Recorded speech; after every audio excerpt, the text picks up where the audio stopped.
il va d'abord chercher à défendre le faible.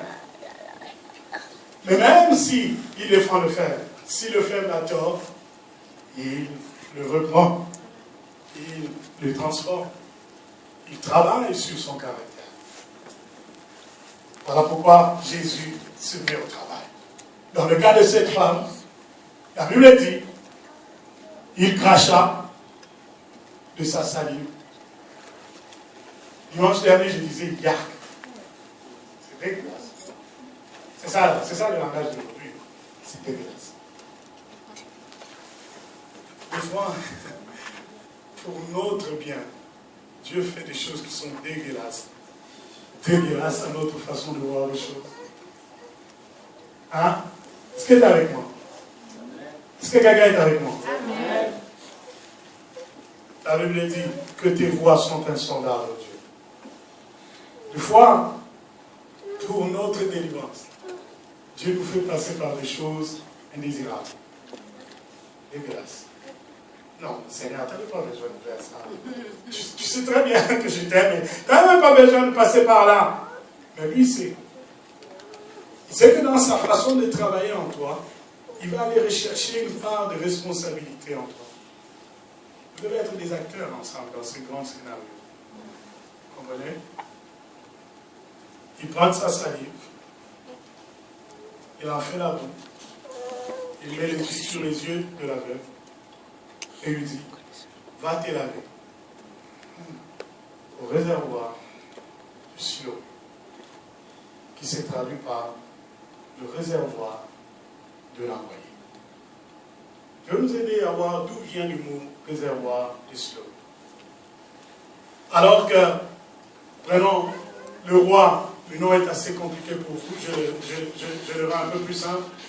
Dans 2 Rois 18, verset 13, il y a un roi méchant, je prends un nom contemporain pour nous aider, un roi méchant, un roi syrien qui assiège le peuple de Dieu, Juda et Jérusalem, il les assiège et la meilleure façon de les étouffer, c'est de leur priver de l'eau. Alors, prenons le roi s'appelait André. Okay? Alors, Ézéchias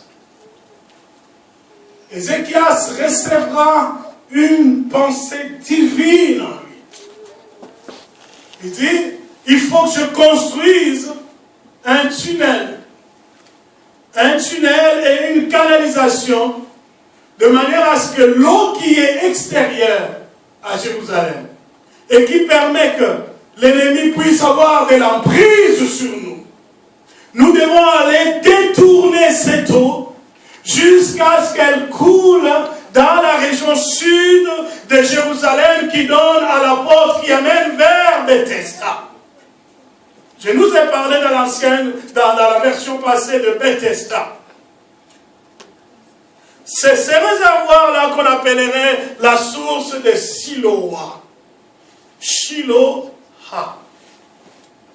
On chante souvent les Shiloh, mais on ne sait pas que ça veut dire que le Shiloh là, c'est la source qui a été notre secours quand nous étions assiégés. Alors que rien n'indiquait que nous allons nous en sortir, l'Éternel qui fraye un passage au milieu de collines et de montagnes, qui détourne tous les circuits naturels des choses, juste à notre avantage. Voilà le réservoir de Shiloh, le réservoir de l'envoyé. C'est une source de vie pour ceux-là qui ont connu des moments où ils étaient assiégés, accablés, sans espoir. Je ne sais pas comment je m'en sortirai. Le Christ dit, lorsque je vais laisser ma signature, je suis capable de me servir même de l'histoire, de ce que Dieu a fait dans le passé pour amener l'homme contemporain à savoir que Dieu n'a point changé. S'il a inspiré Ézéchias à bâtir un tunnel, à détourner les collines et les montagnes, afin que la source d'eau soit permanente pour son peuple, le même Dieu peut agir aujourd'hui pour quelqu'un qui est désespéré. Il va commencer un travail dans ta vie et il te dira, ce travail, c'est sûr, ça sera complété. Va vers le réservoir qui amène à la source du secours, et tu auras le secours de l'Éternel. réservoir de l'envoyé. Parce que le mot envoyé ici a presque la même racine que le mot Messie. Je suis celui qui sauve, celui qui délivre, celui qui sort quelqu'un du danger. Est-ce qu'aujourd'hui, le Seigneur nous enseigne que par la vie de cet aveugle, il est un Dieu qui travaille pour notre salut. Quoi qu'il arrive, il trouvera un chemin. Quoi qu'il arrive, il doit laisser son empreinte. Va. Vous savez, le Christ pouvait facilement guérir cet homme sans mettre la pousse sur ses yeux. Nous croyons à sa toute-puissance. Amen. Mais Jésus lui dit, cherche, travaille, pose le pas et attends. Je suis déjà aveuglé. Donc naturellement, je ne vois pas. Donne-moi au moins des lunettes de cataracte, peut-être. Donne-moi quelque chose qui m'aidera à voir. Tu prends la boue, tu mets encore dessus. Donc tu m'aides à ne pas voir. Tu mets la boue et tu me dis va. Comment je vais marcher? Quelle direction je prendrai? Tu me dis va vers le réservoir de Siloé. Est-ce que c'est à ma gauche? Est-ce que c'est à ma droite?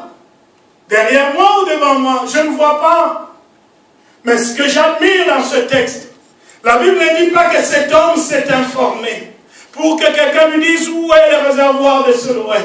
Cet homme s'est mis à marcher. La Bible dit il est allé. Je ne sais pas comment il a fait. Tout ce que je vois dans le texte, c'était un homme déterminé à finir le travail que Dieu a commencé dans sa vie. Il a commencé quelque chose, il veut que je fasse ma part, je ferai ma part. Est-ce que j'ai besoin de plus de révélations que ça? Non. Tout ce que je sais, il a donné un ordre et moi j'obéis. Il veut que j'arrête, j'arrêterai. Il veut que je marche, je marcherai. Il veut que je me tienne debout, je me tiendrai debout. Je ne sais pas qu'est-ce qu'il veut faire. Tout ce que je sais, qu'il m'envoie vers le secours. Il a dit, va vers le réservoir de Siloé, le réservoir du salut, de la délivrance, réservoir qui révèle que le Messie est là. Ton secours est là. Si tu y travailles, tu vas y accéder. Je crois à un Dieu souverain. Je crois à un Dieu qui peut travailler sans notre collaboration. Mais je crois que le résultat est beaucoup plus efficace lorsque tu y mets ta part. Seigneur, délivre-moi. Un exemple. Délivre-moi de la pornographie. Il va le faire. Comment tu sauras qu'il l'a fait? Tu es devant un film porno, ça ne t'intéresse plus. Il l'a fait. Mais comment tu verras qu'il l'a fait? C'est lorsque toi-même tu décides déjà de ne plus mettre le film porno.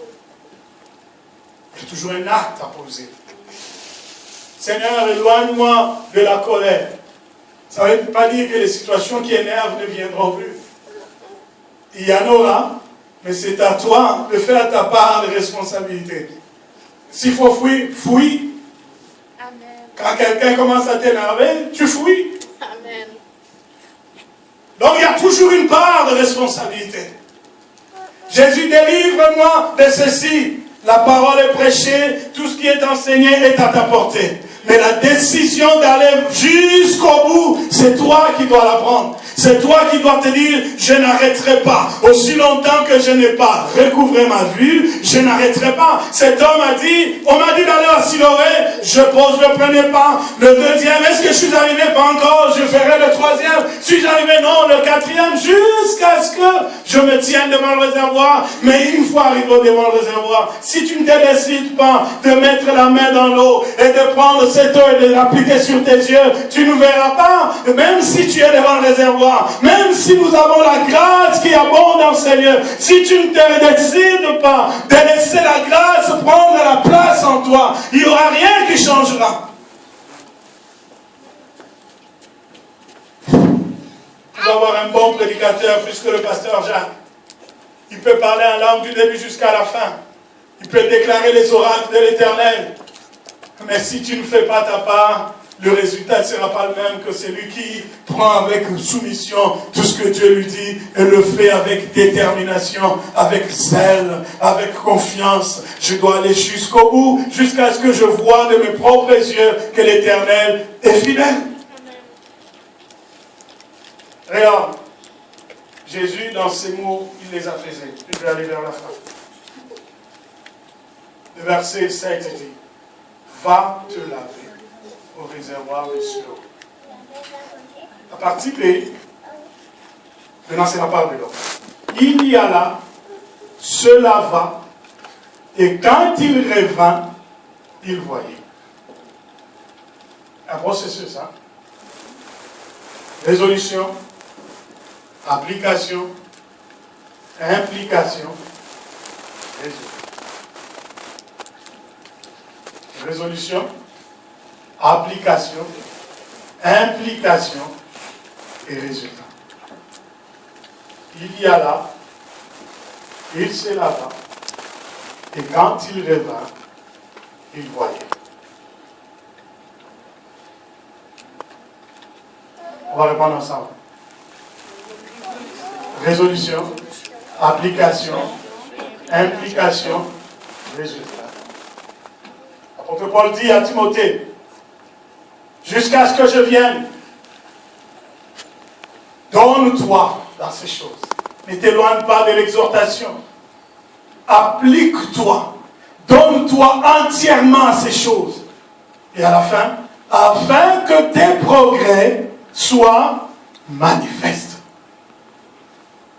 Donc, pour que le monde voie la puissance de Dieu, j'ai une part de responsabilité.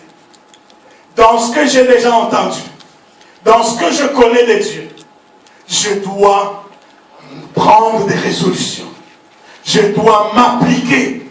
Je dois appliquer comme il faut exactement ce qu'il a dit. Jésus n'avait pas dit, va au réservoir, plonge-toi dans le réservoir. Non, Jésus avait dit, va dans le réservoir, lave-toi les yeux. J'applique exactement ce que j'ai entendu. Mais je m'implique parce que quand j'applique et que j'y mets le cœur, j'y mets le zèle et la détermination, le résultat peut attendre. Cet homme a appliqué ce que le Christ a dit. Il a mis de l'eau sur ses yeux. Mais le texte ne dit pas qu'aussitôt il a revu. Le texte dit, c'est quand il revint. Il y a des situations qui attendent encore un jour de plus, peut-être un mois de plus, peut-être une année de plus. Mais à cause de celui qui m'a parlé, Seigneur, je n'abandonnerai pas.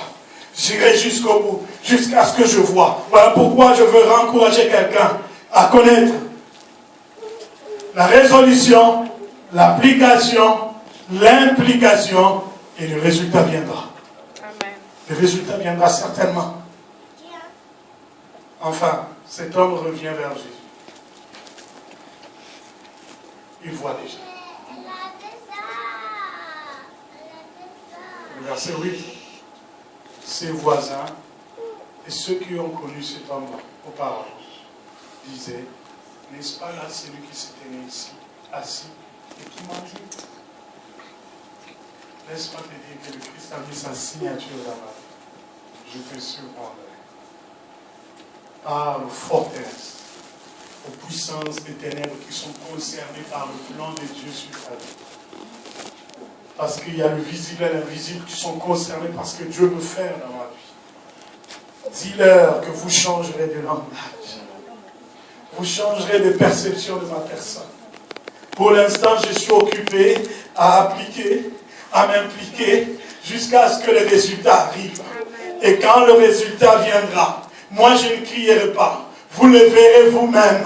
que Dieu a déjà commencé à travailler. Est-ce que vous comprenez que le résultat ne dit pas que Dieu commence maintenant le travail. Le résultat dit que Dieu avait déjà commencé à travailler et pendant qu'il travaillait, moi je m'impliquais, je faisais avec lui tout ce qu'il attendait de moi. Et quand ça sera le moment que le monde voit, je ne sonnerai pas la trompette.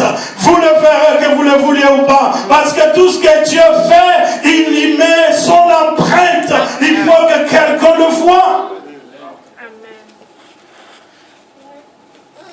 Il faut que quelqu'un le voie.